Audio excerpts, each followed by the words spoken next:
සුබ දවසක් CSC kitchen එකට ඔයාලා සාදරයෙන් පිළිගන්නවා. මම අද උඳු වලලු හදාගන්නේ. එහෙනම් බලන්න මේ උඳු වලලු කොහොමද හදාගන්නේ, මේකට මොනවද අවශ්‍ය කරන්නේ කියලා. වීඩියෝ එකට යන්න කලින් ඔයාලා තාම මම subscribe කරලා නැත්නම් subscribe කරලා ළඟම තියෙන bell icon එකත් click කරලා වීඩියෝ එකට එකතු වෙන්න. මම මෙතන උඳු 8 ග්‍රෑම් 200ක් අරගෙන තියෙනවා. මේක මම මේ හොදලා 5-6ක් වෙගෙන්න දාලා වතුර බේරෙන්න තියලා තමයි මේ අරගෙන තියෙන්නේ. මම මෙතන අරගෙන තියෙනවා හාල් පිටි, තෙත හාල් පිටි මම අරගෙන තියෙන්නේ. තෙත හාල් පිටි ග්‍රෑම් 250ක් අරගෙන තියෙනවා. ඔයගලන්ට මේකට හාල් පිටි අර කඩේ ගන්න තියෙන හාල් පිටියක් උනත් ගන්න පුළුවන්. මම මෙතන 250යි අරගෙන තියෙන්නේ. ඔයගලන්ට ඊට වඩා චුට්ටක් වැඩි කරගන්න උනත් පුළුවන්. මම පොල් කිරි ගන්නවා. පොල් කිරි ප්‍රමාණය නම් වෙනස් වෙන්න පුළුවන්. ඒක නිසා පොල් කිරි බලමු අපි කොච්චරක් මේකට යයිද කියලා. මේකට මම තව අරගෙන තියෙනවා ලුණු ටික. හොඳට ඉදිච්ච ඇඹුල් කෙසෙල් ගෙඩියකුත් ගන්න. පැණි එක හදාගන්න සීනි 700ක් අරගෙන තියෙනවා. පැණි වලු ටික බෙද ගන්න පොල් තෙලුත් අවශ්‍ය වෙනවා. උඳු පිටි වලින් හදනවා නම් කෙසෙල් ගෙඩිය මේ විදිහට පොඩි කරලා ගන්න.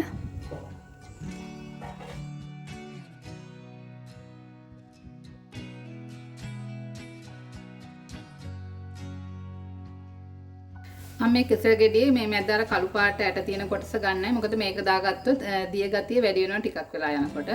ඒක නිසා මේ කොටස අයින් කරගන්නවා. හරි, මම දැන් මේ විදිහට මේ ටික පොඩි කරගන්නවා. මේක ඔයගලන්ට බ්ලෙන්ඩර් කරලා වුණත් ගන්න පුළුවන්. එහෙම නැත්නම් ඔයගලන්ට අර උඳු එක අඹර ගන්නකොට ඒකට දාලා වුණත් හොඳට හීනි වෙන්න, කැලි නැති වෙන්න අඹර ගන්න පුළුවන්. ඔයගොල්ලෝ උඳු පිටි ගන්නවා නම් මේ විදිහට මේ පොඩි කරලා ගන්න. මේ වගේ හොඳට පොඩි වෙන්න පොඩි කරලා ගන්න. නැත්නම් බ්ලෙන්ඩර් කරලා හරි ගන්න. උඳු මේ පිටි ගන්නවා නම් කෙසෙල් ගෙඩිය මේ විදිහට භාගයට පොඩි කරලා ගත්තා. මේක මම උඳු එක බ්ලෙන්ඩර් කරනකොට ඒකටම දා ගන්න නිසා. මම දැන් බ්ලෙන්ඩර් ජග් එක අරගෙන ඒකට මේ උඳු ඇට ටික එකතු කර ගන්නවා. මම මේ ටික දෙපාරකට තමයි බ්ලෙන්ඩ් කරගන්නේ. මේකටම දා ගන්නවා පොඩි කරගත්ත කෙසෙල් ගෙඩියක්. ඔයගොල්ලෝ ලොකු කෙසෙල් ගෙඩියක් නම් එකක් ගන්න. එහෙම නැත්නම් පොඩි කෙසෙල් ගෙඩි වගේ නම් දෙකක් ගන්න. පොල් කිරිත් එකතු කරගන්නවා. පොල් කිරි ගොඩක් එකතු කරගන්න එපා. මේක වැහෙන්නේ නැති ප්‍රමාණයට මේ අපි දාගත්ත එකකින් 3 කාලක් විතර වෙන්න පොල් කිරි ටික එකතු කරගන්න. මේ තියෙන්නේ මම බ්ලෙන්ඩ් කරගත්තේ උඳු ටික. කැලි නැති වෙන්න හොඳට බ්ලෙන්ඩ් කරගන්න.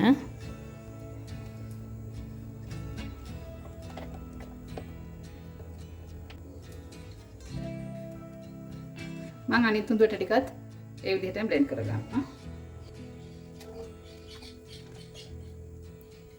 මම ඊළඟ උඳු ටිකත් මේ විදිහට බ්ලෙන්ඩ් කරගත්තා.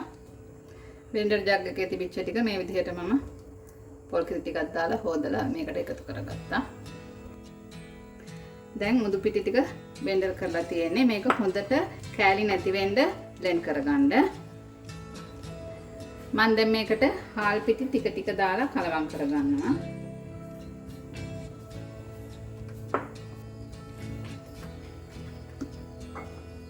හාල් පිටි ටිකක් දාලා පොල් කිරි ටිකක් දාලා ඒ විදිහට මේ කලවම් කරගන්න මේ ටික හොඳට.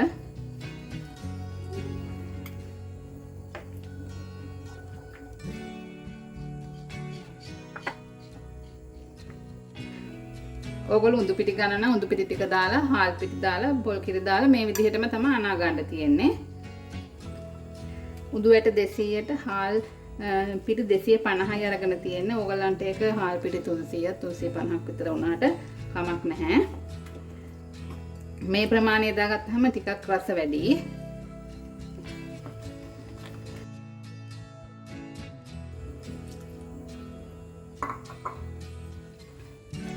පාන් පිටි ග්‍රෑම් 50ක් විතර මේකට තව එකතු කරගන්න පුළුවන් ඕනනම් කල් තියා ගන්නවා නම් පාන් පිටි දා ගන්න එපා. අපි මේකට ඇඹුල් කෙසෙල් ගෙඩියක් දාගත්තේ. එතකොට මේකට හොඳට පැණි උරලා එනවා මැද්දට. ඒක නිසා තමයි ඇඹුල් කෙසෙල් ගෙඩියක් පොඩි කරලා දාගත්තේ. මම දැන් හාල් පිටි ටික ඔක්කොම මේකට එකතු කරගත්තා. ඔයගොල්ලෝ පොල් කිරි වැඩි කරගන්න එපා. මම පෙන්නන ප්‍රමාණයට තියාගන්න. මම මේකට ලුණු කුඩු තේ හැඳි භාගයටත් වැඩි අඩුවෙන් එකතු කරගත්තේ. මම දැන් හාල් පිටි ටිකත් ඔක්කොම මේකට එකතු කරගෙන ඉවරයි. මෙන්න මේ ප්‍රමාණයට තමයි අනා ගන්න ඕනේ. මේක ගොඩක් දියාරුණත් අපිට වක් කරගන්න අමාරුයි. මෙන්න මේ පදමට තියෙන්න ඕනේ. මට මේකට පොල් කිරි මිලිලිටර 300ක් ගියා. ඒ ප්‍රමාණය වෙනස් වෙනවා. ඕගොල්ලෝ උඳු පිටි ගන්නවා නම් හරි තෙත හාල් පිටි එක හෝ එහෙම නැත්නම් මේ පැකට් හාල් පිටි එක ගන්නවා නම් ඒ මේ ගන්න කිරි ප්‍රමාණය වෙනස් වෙනවා. හරි මම දැන් මේ ටික හොඳට කලවම් කරගත්තා. මම මේ විදිහට මේක පැයක් විතර වහලා තියා ගන්නවා. ඒ අතර අපි පැණි එක හදාගමු. මම දැන් පෑන් එකක් ලිපේ තියාගත්තා. මේ ගත්ත සීනි එකෙන් ටිකක් එකතු කරගන්නවා. මේ හැඳි දෙකක් විතර වගේ එකතු කරගත්තා. මේකේ පැණි ටික ගොඩාක් කළු වෙන්න ඕනේ නැහැ. ටිකක් මේ කළු වුණාම ඇති.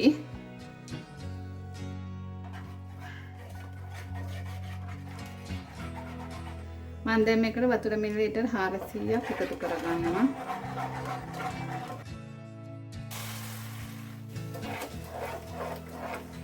වතුර මිලිලිටර් 400ක් එකතු කරගත්තා. මේක දැන් යට තිබිච්ච කැරමල් ටික දී වෙලා තියෙන්නේ. මම දැන් සීනි ටික එකතු කරගන්නවා.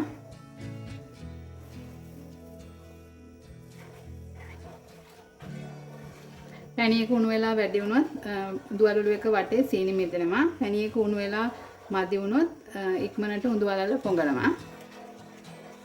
ඒක නිසා පැණි ටික හරියට උණු කරගන්න ඕනේ.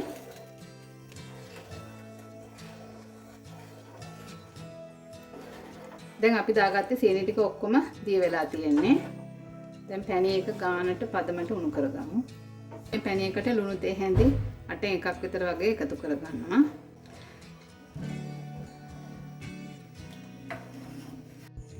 සීනි ටික දිය වෙලා විනාඩි 4-5ක් ගියාට පස්සේ මේ මල්ලලා බලන්න හොඳට ඇලවෙන ගතියක්, සෙවල ගතියක් වගේ අතට දැනෙනවද කියලා. ආන් ඒ ගානට පැණි එක උණු වුණාම ඇති. එතකොට අපි මේක හැන්දෙන් කලවම් කරනකොට අපිට දැනෙනවා මේක අර ගොඩාක් වතුර ගතියක් නැතුව ගොඩාක් අර අපි කැවුම් යන්න පැණි එක ගන්නකොට ගොඩාක් බර ගතියට ගන්න ආන් ඒ බර ගතියක් නැතුව මේ පොඩි හැන්දට දැනෙන චූටි මේ බර ගතියක් වගේ ආන් ඒ ප්‍රමාණයට උණු කරගන්න නූල ඇදෙන පද මෙහෙම ගන්න එපා. පැණි එක උණු වෙලා වැඩි වුණොත් එහෙම පැණි වැලල්ල ඇතුළට පැණි උරා ගන්නෙත් නැහැ. ඒක නිසා ගානට පැණි එක උණු කරගමු. මම දැන් ලිප ඕෆ් කරගත්තා. මේක දැන් අපි නූල ඇදෙන පදමට එහෙම නෙමෙයි අරන් තියෙන්නේ. මේ බලන්න. නිකන් මේ වැක්කිරෙන පදම තමයි මේකේ තියෙන්නේ. මේ ගානට පැණි එක හදාගන්න. දැන් මගේ පැණි එක හරි. මම දැන් ලිප ඕෆ් කරගන්නවා. දැන් මේකට දෙහි යුෂ එකතු කරගන්නවා තේ හැන්දක් විතර.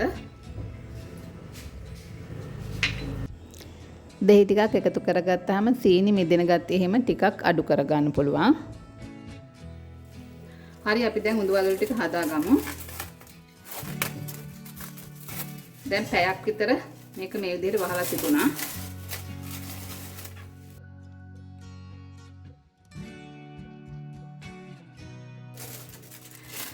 මම දැන් මේ පයිපින් බෑග් එකේ තමයි මේ උඳුවලු ටික මිල්ක ගන්න.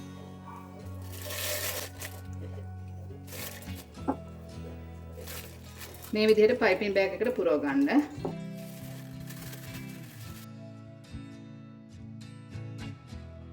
මෙතනින් කෑල්ලක් කපා ගන්න එකපාර ගොඩක් කපන්න එපා. ටිකක් මේ විදිහට කපලා බලන්න. කපලා ඉවර වෙලා මිලි කර බලන්න මේ ප්‍රමාණය මදි. අපි දැන් කපාගත්ත ටික මදි. තව ටිකක් වැඩිපුර මම කපා ගන්නවා. මෙන්න මේ ප්‍රමාණය ඇති. මෙන්න මේ ප්‍රමාණයට මම හදාගන්නේ. මම දැන් පෑන් එකක් ලිපේ තියාගත්තා. මේකට තමයි තෙල් එකතු කරගන්නේ. තෙල් එක රත් වෙලා තියෙන්නේ. ඒනට හොඳටම ගින්දර අඩු කරගන්න. අඩු කරලා මේ මිශ්‍රණය මෙහෙම ලං කරලා මේ විදිහට කරකවලා හදාගන්න.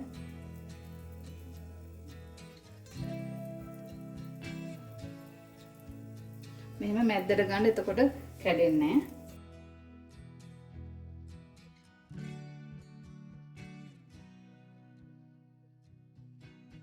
මෙහෙම අනිත් අතින් චුට්ටක් අල්ලගන්න. මේ විදිහට මිලික ගන්න. ගින්දර මධ්‍යම ප්‍රමාණය තියලා වැද ගන්න. මේක ඊට පස්සේ මේ විදිහට දෙපැත්ත දදා මේ රන්වන් පාට වෙනකන් අපි බෙද ගන්න ඕනේ.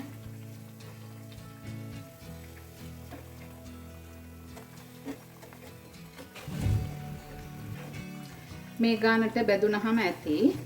අපි දැන් මේක මේ පැණියකට දාගමු. පැණියකට දාගන්නකොට පැණියක ටිකක් රස්නි තියෙන්න ඕනේ. හොඳටම නිමෙන්න බෑ. ගොඩාක් රස්නි නෙමෙයි සාමාන්‍ය මට්ටමේ රස්නි තියෙන්න ඕනේ පැණියක. හරි මම දැන් මෙන්න මේ ගානට බෙදනකොට පැණියකට දාගන්නවා. තෙල් ටික බේරලා පැණියකට දාගන්න.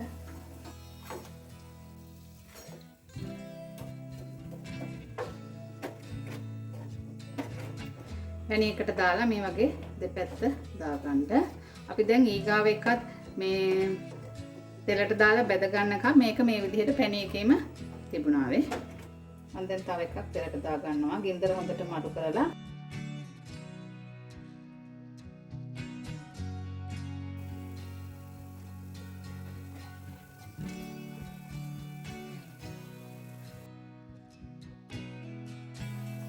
අපි දැන් මේ කරකවනකොට මේ දෙක අතර පොඩියට හිඩසක් වගේ තියලා දාගත්ත මේක පිපෙනවා. පිපෙනකොට ඒක හරියනවා.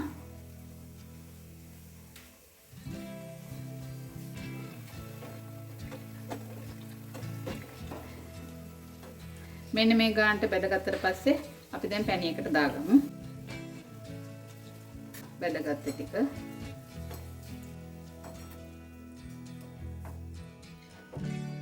මේ විදිහට පැණියකට දාලා දෙපැත්ත දාගන්න.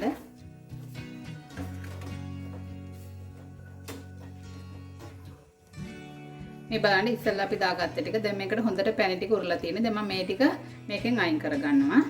අයින් කරලා ඊගාව ටික බෙදෙනකම් මේ දැන් දාගත්ත ටික මේකෙම තියාගන්නවා. මේ ටික අයින් කරගන්නවා මම දැන්. පැණි එක නිමිද නම් පැණි එක පොඩ්ඩක් රත් කරලා තමයි පැණි මල්ලු ටික මේකට දාගන්න ඕනේ. හරි මේ විදිහට ඔක්කොම ටික බෙදලා පැණි එකේ දාගන්න. මම ගත්තේ ප්‍රමාණ වලින් ලොකු පැණි මලලු 27ක් හදා ගන්න පුළුවන්. හරි මම දැන් පැණි මලලු ටික ඔක්කොම හදාගෙන ඉවරයි. මම ටිකක් කඩලා පෙන්නන්න. මේ බලන්න. ඇතුලේ පැණි මේ වැක්කිරෙන්නම තියෙනවා. මේ හොඳටම තියෙනවා පැණි මේ. මේ ඇතුලේ පැණි හොඳට තියෙනවා. හරි මම දැන් උඳු වලලු ටික හදාගෙන ඉවරයි. මෙහෙම හදාගන්න අමාරු නෑ හදාගන්න පුළුවන්. වීඩියෝ එක හොඳයි නම් ලයික් කරන්න, ෂෙයා කරන්න, කමෙන්ට් කරන්න. මගේ වීඩියෝ එක බලුවට බොහොම ස්තුතියි. නැවත වීඩියෝ එකකින් හමු වෙනකන් ඔයාලට සුබ දවසක්.